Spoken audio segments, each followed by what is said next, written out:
যে বান্দা আমার শুকরিয়া যত আদায় করবে আমি আল্লাহ তাআলা তত নেয়ামত কি করব, বাড়িয়ে দেব। কি করব, বাড়িয়ে দেব। ওয়ালা ইন কাফারতুম, যারা নাশুকরিয়া আদায় করবে, যারা নেয়ামতকে ছিনিয়ে নিয়ে কঠিন কঠিন আযাবের গ্রেফতার করব। সবচেয়ে বড় নেয়ামত হলো ঈমান। ঈমানের মতো নেয়ামত কিছুই হতে পারে না। আর পৃথিবীর ভিতরে শ্রেষ্ঠ ঈমানদার হলেন সমস্ত নবীরা। নবীদের ঈমান বাড়তেই থাকে, বাড়তেই থাকে। আর ফেরেশতাদের ঈমান বাড়েও না, কমেও না, মিডিয়াল সেন্টারে। ফেরেশতাদের ঈমান কি করে না, বাড়েও না, কমেও না, কারণ তাদের ভিতরে তো মহব্বত নাই। কিরামান কাতিবিন রাহাম খবর নিস, মিয়ানে আশিক মাশুক রমজিস, কিরামান কাতিবিন রাহাম খবর নিস। তাদের ভিতরে প্রেম, ভালোবাসা, মহব্বত কিছুই নেই। এই জন্য তাদের ঈমান বাড়েও না, কমে। আর নবীদের ভিতরে আল্লাহ পাকের ভালোবাসা, আল্লাহ পাকের মহব্বত বেশি না কম, বলেন? আল্লাহু আকবার, কেমন বেশি? পৃথিবীর ভিতরে সবচেয়ে বড় ঈমানদার ঈমান হলো নবীরা। এরপরে মানুষ উম্মত, যেই নবী যেরকম মর্যাদাশীল তার উম্মতও সেরকম দামি। তো আল্লাহ রাব্বুল আলামিনের শুকরিয়া সবচেয়ে বেশি আদায় করে কে? নবীরা। আর এই নবীদের উপরে আল্লাহ তাআলা যুগে যুগে নবীদের উপরে আমরা উম্মতরা যে অত্যাচার অনাচার করছি, নবীরা বিশাল বড় ধৈর্য ধারণ করছেন। গত জুমা তো ধৈর্য আর সবার সম্পর্কে আলোচনা করছিলাম। এই জন্যই সে আয়াতেই নিয়েছি যে ধৈর্য ধারণ যারা করবে আল্লাহ তাআলা বিশাল একটা হাদিয়া উপহার আমাদেরকে দিবেন। আল্লাহ নিজে বলেন যে আমি তোমার হয়ে গেলাম। জোরে বলি সুবহানাল্লাহ।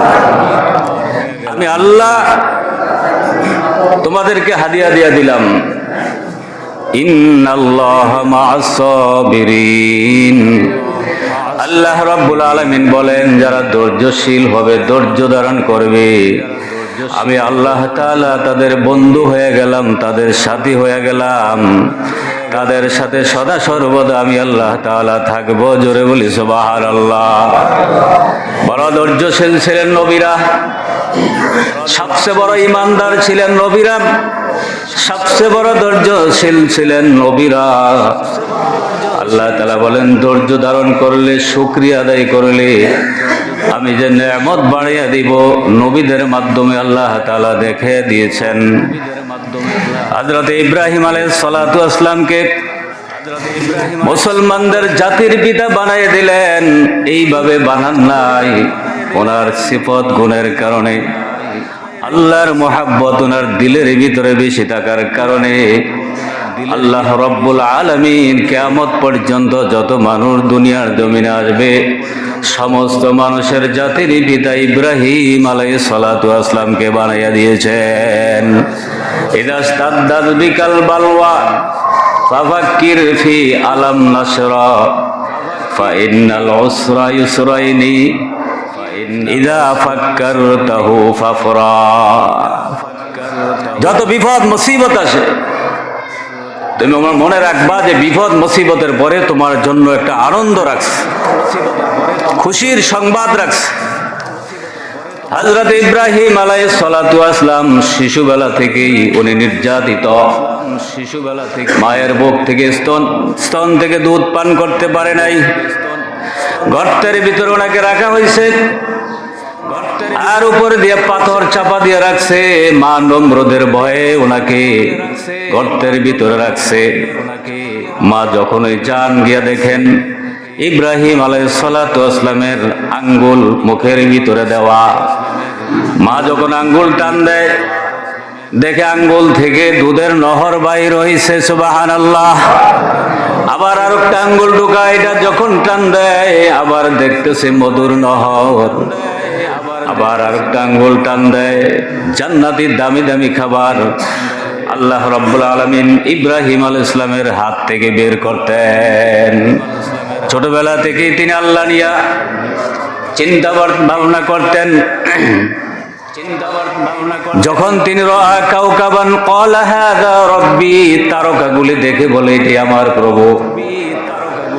এরপরে যখন চন্দ্র বিশাল আকার ধরে উঠল, ফালাম্মা রাআল কমারা বাযিগান ক্বালা হাযা রাব্বি, এই চন্দ্র দেখে তিনি বলেন এটি আমার আল্লাহ।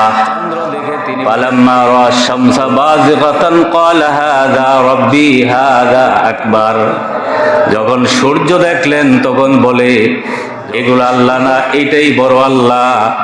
সূর্য যখন বিলুপ্ত হয়ে গেল, তিনি বলতেছে লা ইল্লাম ইয়াহদিনি রাব্বি লাকুনান্না মিনাল খাসিরিন। এগুলা কোন আল্লাহ হতে পারে না। এইগুলাকে যারা পরিচালনা করে, যিনি পরিচালনা করেন তিনি হলেন আমার আল্লাহ। কথা ঠিক কিনা কি বলেন? চন্দ্রকে যিনি পরিচালনা করেন, সূর্যকে যিনি পরিচালনা করেন, তারকাকে যিনি পরিচালনা করেন তিনি হলেন আল্লাহ। শিশুবেলা থেকে আল্লাহকে নিয়ে যখন চিন্তা করতেছিলেন, বিশাল বড় মুসিবত বিপদ ওনার উপরে আসছে। কেমন বিপদ, কেমন মুসিবত!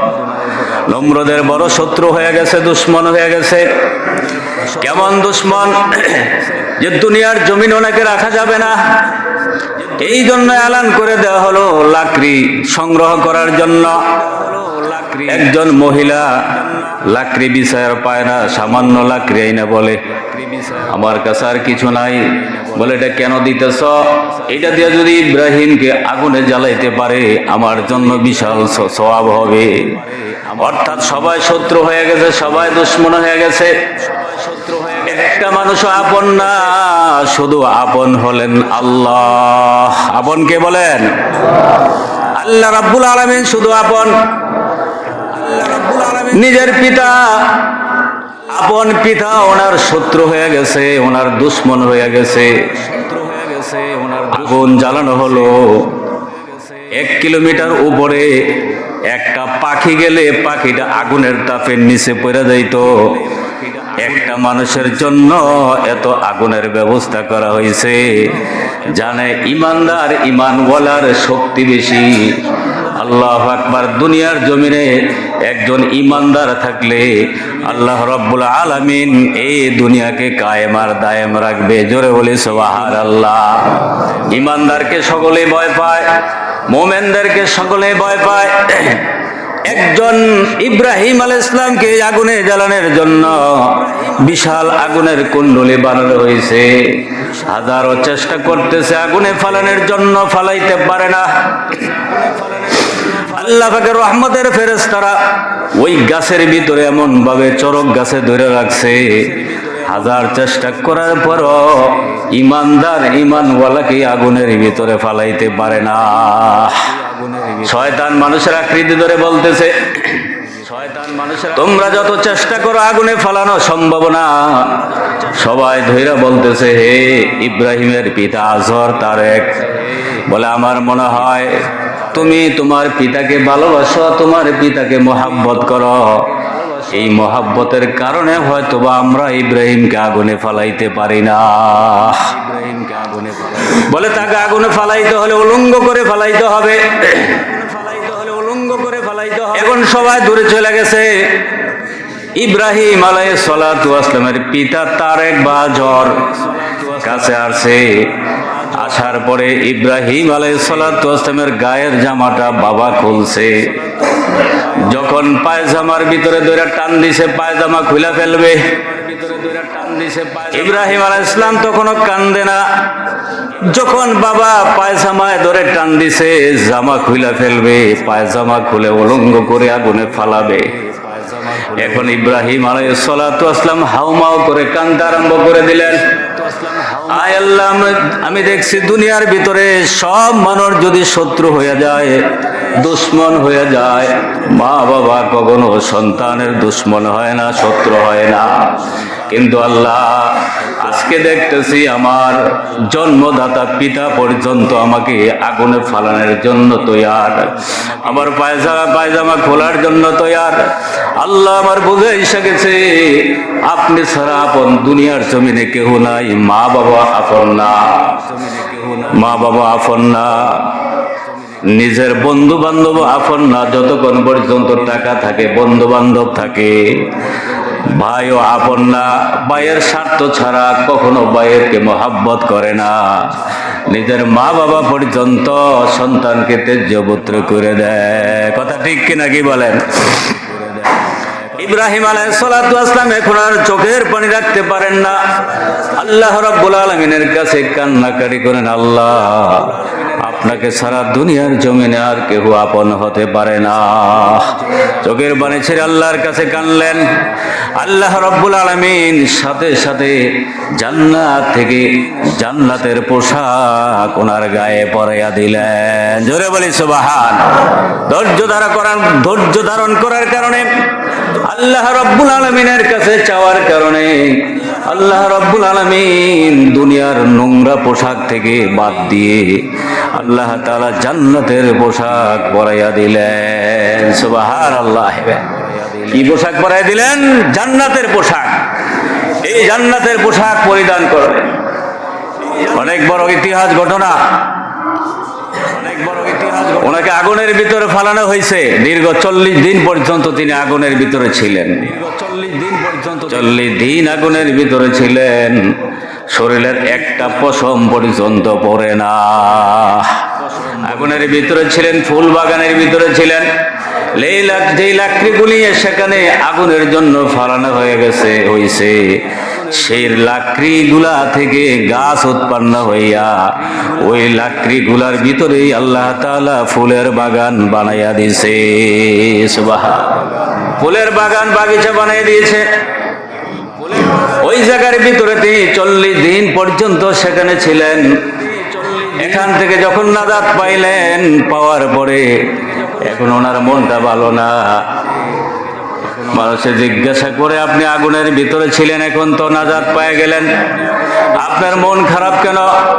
ইব্রাহিম আলাইহিস সালাতু ওয়াস সালাম বলেন, যতদিন আমি আগুনের ভিতরে ছিলাম আমার আল্লাহ রাব্বুল আলামিন বারবার আমাকে জিজ্ঞাসা করছে, হে ইব্রাহিম আপনি এখন কেমন আছেন, কি অবস্থা আছেন, আপনি ভালো আছেন কিনা? আল্লাহ তাআলা দৈনিক আমাকে জিজ্ঞাসা করছে, কিন্তু আগুনের থেকে বাইর হয়ে আসার পরে আমার আল্লাহ তাআলা এখন আর আমাকে জিজ্ঞাসা করে না। জোরে বলে সুবহানাল্লাহ। বলে 40 দিন যে আমি আগুনের ভিতরে ছিলাম, 40 দিন এত আরামে এত শান্তিতে আমি ছিলাম, এখন আর শান্তি পাই না। ধৈর্য ধারণ করার কারণে আল্লাহ তাআলা এত বড় বিশাল নেয়ামত ওনাকে দান করেছে। এত বড় বিশাল, তো প্রতিটা নবীকেই আল্লাহ তাআলা পরীক্ষার সম্মুখীন করেছেন। নবী যত বড়, ওনার পরীক্ষা কি তত বড়। আমার আপনার নবী কত বড় ধৈর্যশীল ছিলেন, কত বড় ধৈর্যশীল ছিলেন। নামাজ পড়ার জন্য কাবা ঘরের কাছে গেলেন, সেজদার ভিতরে পড়ে আছেন। আবু জাহেল, উতবা, সাইবা, ওই কাফেররা আল্লাহর নবীর উপরে উটের নাড়ি বুড়ি দিয়া চাপায় রাখছে। আল্লাহর নবী সেখান থেকে উঠতে পারেন না। হযরত ফাতেমা খবর পাইয়া তাড়াহুড়া কইরা উটের নাড়ি বুড়িগুলি সরাইছে, না হলে কিছুক্ষণ পরে ইন্তেকাল করতেন। ফাতেমা তাদেরকে কটু কথা বললেন। আল্লাহর রাসূল বলতেছে, হে ফাতেমা তুমি তাদেরকে কিছু বলো না, হয়তোবা একদিন আল্লাহ তাআলা তাদেরকে বুঝ দিবে, তাদের হেদায়েত দান করবে। সুবহানাল্লাহ বিহামদি। আল্লাহু আকবার, আল্লাহু আকবার। এত ধৈর্য ধারণ করছেন, তায়েফের জমিনে রক্তে রঞ্জিত করে দিয়েছেন। আয়েশা রাদিয়াল্লাহু তাআলা বলেন, ইয়া রাসূলুল্লাহ আপনার গায়ের ভিতরে এত গোটার দাগ, এত বসন্তের দাগ, ঘটনা কি? আহা, আল্লাহ রাসূল বলে যে নবীদের উপরে গোটা পোকা মাকড় বা এরকম, এটা আল্লাহ তাআলা নিশা হারাম করে দিয়েছেন। কিন্তু তাহলে এই দাগ কিসের? বলে তায়েফের জমিনে, তায়েফের মাঠে ময়দানে আমাকে উম্মতরা এইভাবে নির্যাতন করছে। আয়েশা চোখের পানি ছেড়ে দিয়েছে। কিন্তু আল্লাহর রাসূল বদদুয়া করছে কখনো? কি বলেন? কখনো বদদুয়া করে নাই। এই জন্য মোমেন মুসলমানের সিফাত হলো, গুণ হলো, কেউ যদি আপনাকে কষ্ট দেয়, আপনাকে কটু কথা বলে, তাহলে আপনার কি করতে হবে? ধৈর্য ধারণ করতে হবে। কি করতে হবে? ধৈর্য। আল্লাহ রাসূলের পরে সাহাবায়ে কেরাম কত বড় ধৈর্যশীল ছিলেন। বেলাল রাদিয়াল্লাহু তাআলা আনহুর গায়ের চামড়া পর্যন্ত উঠে ফেলছে। প্রচন্ড রৌদ্রের ভিতরে ওনাকে শোয়ায় রাখছে, প্রচন্ড রৌদ্রের ভিতরে, আগুনের ভিতরে শোয়াইছে। আগুনের এরকম ভাবে জ্বলতে জ্বলতে ওনার শরীরের রক্ত মাংস জ্বলা আগুন নিভা গেছে, ওনাকে উঠানো হয় না। প্রচন্ড রৌদ্রের তাপের ভিতরে শোয়ায় রাখছে। জবান থেকে শুধু বের করত যে তুমি কালিমা বাদ দাও, তুমি ইমান ছেড়ে দাও, হুবাল হুবালের উপরে তুমি ইমান আনো। কিন্তু যতই কষ্ট দেওয়া হতো, যতই নির্যাতন করা হইতো, আল্লাহু আকবার, মোমেনের ইমান ততই বাড়ে, ততই আল্লাহর জন্য মহাব্বত বাড়ে। মোমেনদের ইমান কখনো দুর্বল হয় না। কথা ঠিক কিনা? কি বলেন? আল্লাহু আকবার। আল্লাহ তাআলা তো বেশি, দলের দিকে আল্লাহর নজর না। ইমান যদি মজবুত হয়, ইমান যদি শক্ত হয়, এই অল্প ইমানদার দিয়ে আল্লাহ তাআলা বিজয় দিতে পারেন। পারেন কিনা? কি বলেন? বদরের যুদ্ধের ভিতরে কয়জন সাহাবায়ে কেরাম ছিলেন? বলেন কয়জন? মাত্র 313 জন। আর কাফেরের সংখ্যা ছিল কতজন? 1000। এই 1000-এর সাথে মুসলমানের সংখ্যা কম, কিন্তু ইমানের বলে বলিয়ান ছিলেন সবচেয়ে বেশি। যার কারণে আল্লাহ তাআলা অল্প সংখ্যক দিয়ে বিজয় করছেন। আমরা এখন ভারতকে ডরাইতেছি, ভয় পাইতেছি যে বাংলাদেশের চারিদিকে হলো ভারত, ইন্ডিয়া যেই কোনো মুহূর্তে আমাদের উপর আক্রমণ করতে পারে, আমরা শেষ হয়ে যাব। বলে এইগুলা যারা ইমানদার, যারা মোমেন মুসলমান, তারা কখনো বিশ্বাস করে না। তারা বিশ্বাস করে ইমান, যার ইমান যত ইমান দামি হবে, ইমান মজবুত হবে, বলে যে যত মানুষই তারা হিন্দু, কাফের, মুশরিক যতই থাকুক না কেন, আল্লাহ তাআলা বলেন ইমানদার হইল জিন্দা। যাদের ভিতরে আল্লাহর জিকির আছে তারা হইল জিন্দা, আর যাদের ভিতরে আল্লাহর জিকির নাই, আল্লাহর স্মরণ নাই, তারা হইল কি? মুর্দা। 1000 মুর্দা যদি এক জায়গায় থাকে আর একজন জিন্দা মানুষ যদি থাকে, তার কোনো ভয় আছে, ডর আছে? কি বলেন? কোনো ডর নাই, ভয় নাই। তারা ভারত, ইন্ডিয়া, আমাদের মুসলমান 95% মুসলমান বাংলাদেশে, মসজিদ মাদ্রাসার অভাব নাই। এই যে ইসকন নামে একটা ডাকাত দল গ্রুপ বের হয়েছে, তারা চায় না যে এই বাংলাদেশটা শান্তিতে থাকুক, বাংলাদেশের মুসলমানরা নিরাপদে থাকুক। তারা কখনো চায় না। চায়? কি বলেন?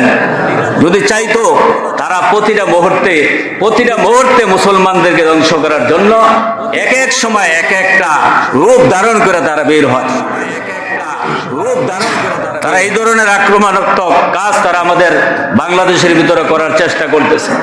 বাংলাদেশের যারা হিন্দু, বৌদ্ধ, খ্রিস্টান আছে, তারা তো মায়ের পেটের ভিতরে, মায়ের কোলের ভিতরে সন্তান যেইভাবে নিরাপদ, আমাদের বাংলাদেশে আলহামদুলিল্লাহ এইভাবে নিরাপদে আছে কিনা? কি বলেন?